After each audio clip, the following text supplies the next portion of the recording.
Here are the most significant NFL players who got banged up in Week 2. Greg Olsen, Carolina Panthers. Olsen suffered a right foot injury in the first half of the game against Buffalo and limped to the locker room with no shoe on the foot. He was originally declared probable to return, but then declared out at the start of the second half. He was subsequently spotted on crutches, with a walking boot on his right foot.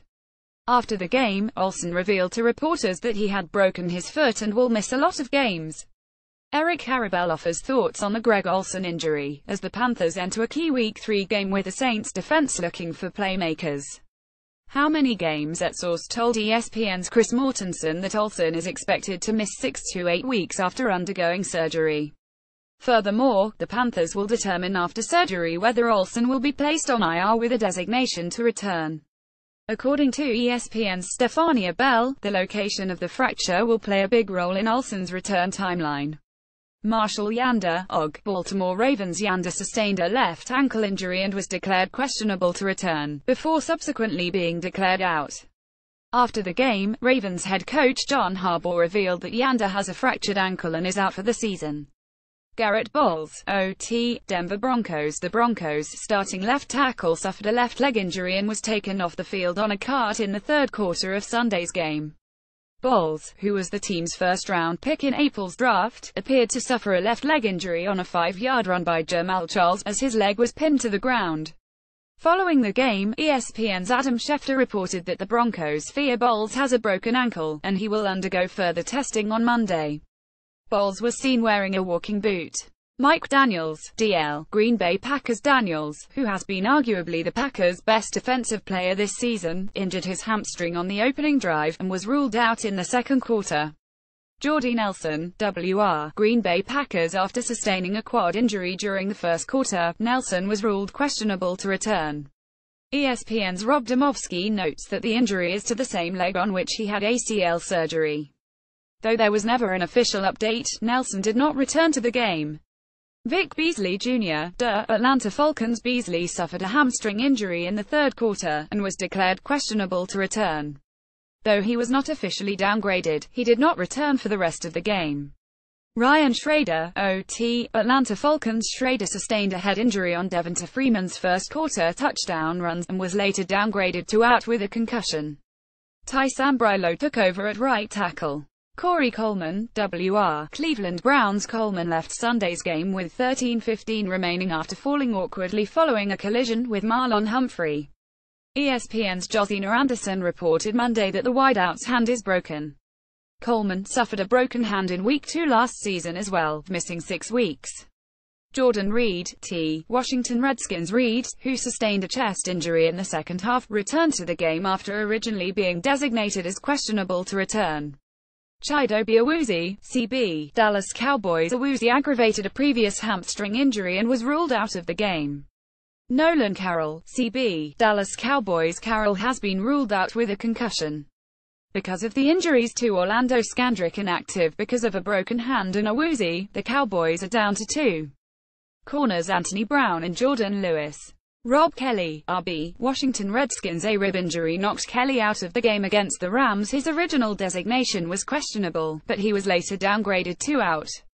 After the game, Redskins coach Jay Gruden revealed that Kelly has possibly fractured a rib. Joe Barksdale, Los Angeles Chargers. Barksdale was knocked out of the game in the second half, although he did leave the field under his own power. Chris Hairston replaced Barksdale at right tackle. Eric Reid, San Francisco 49ers. Reid sustained a left knee injury away from the play during the second quarter and was examined by the 49ers medical personnel. He walked off the field under his own power and was deemed questionable to return. He did, in fact, return to the game, but left the game again after a big hit on Seahawks tight end Jimmy Graham. Reid returned again and left again, after re-injuring the knee. He remained sidelined thereafter. Jimmy Graham, Seattle Seahawks. Graham was hit at the end of a play during the first half and fell backward awkwardly over a pile. He walked off under his own power but was taken to the medical tent for further evaluation. Graham returned to the game in the second half. TJ Watt, Pittsburgh Steelers. Watt suffered a groin injury in the first half against the Vikings and was originally declared questionable to return before being designated as out. After the game, Watt indicated that he didn't believe the injury was serious but would find out more in the coming days, per ESPN's Jeremy Fowler. Jordan Howard, RB, Chicago Bears. Howard left Raymond James Stadium with his right arm in a sling after being listed on the injury report with a shoulder issue heading into Week 1. Rob Gronkowski, New England Patriots. Gronkowski headed into the medical tent along the sideline after taking himself out of the game following a third-quarter catch. Gronkowski was slow getting up after the play but walked off the field under his own power, then sat on the bench as multiple members of the medical athletic training staff surrounded him. Gronk was declared questionable to return with a groin injury, but did not return. DeShone Kizer, QB, Cleveland Browns. A migraine knocked Kizer out of the Browns contest versus the Ravens, and he was declared questionable to return. Kizer completed 6 of 11 passes for 81 yards, but had an interception on a throw off Duke Johnson Jr.'s hand and a fumble lost on a sack. Kevin Hogan stepped in to replace him, but Kizer returned with 8:19 left in the third quarter. Corey Davis, WR, Tennessee Titans. Davis left Sunday's game with a hamstring injury, and Tennessee listed Davis as questionable to return. However, he returned to the game in the fourth quarter. Philip Dorsett, WR, New England Patriots. Dorsett suffered a knee injury in the fourth quarter and was declared questionable to return, but he did not. Brandon Williams, DT, Baltimore Ravens. A foot injury sidelined Williams against the Browns. Kendall Wright, WR, Chicago Bears. An arm injury sent Wright to the sidelines during Chicago's game against Tampa Bay. Quan Alexander, Pound, Tampa Bay Buccaneers. Alexander left the game against the Bears with a hamstring injury and did not return. Rookie Kendall Beckwith slid over to Alexander's spot with a Darius Glanton stepping into the strong side role. Cordy Glenn, OT, Buffalo Bills. Glenn was evaluated for an ankle injury suffered in the third quarter and was replaced by rookie Dion Dawkins. Taywan Taylor, WR, Tennessee Titans. Taylor was injured on punt coverage in the first half of the game against the Jaguars and was seen grabbing his left foot ankle area. He was attended to on the field and walked off under his own power. He made his return late in the second quarter. Jalen Watkins, Philadelphia Eagles. Watkins injured his hamstring in the first half of the game against the Chiefs and was declared out. Marcel Darius, DT, Buffalo Bills. Darius sustained an ankle injury in the first quarter of the game against the Panthers and was evaluated on the sideline. He returned late in the second quarter.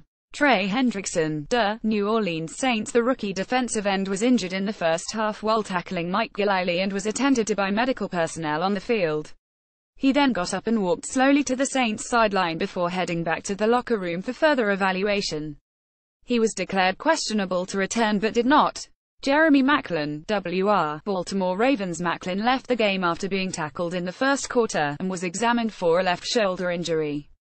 He returned on the Ravens' next drive.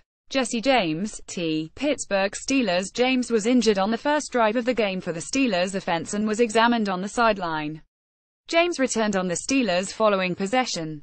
Sam Bradford, QB, Minnesota Vikings. Bradford, who has been dealing with pain, swelling and discomfort in his left knee following Minnesota's Week 1 win over the Saints, was one of 7 players the Vikings made inactive on Sunday.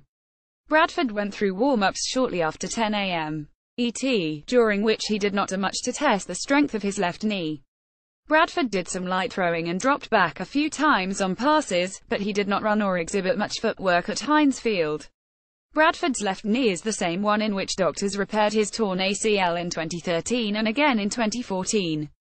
Backup Case Keenum will start in his place against Pittsburgh Thursday. Kevin Johnson, CB, Houston Texans. Johnson, the Texans' 2015 first-round pick, was ruled out with a left knee injury in the third quarter of their 139 victory over the Cincinnati Bengals on Thursday night.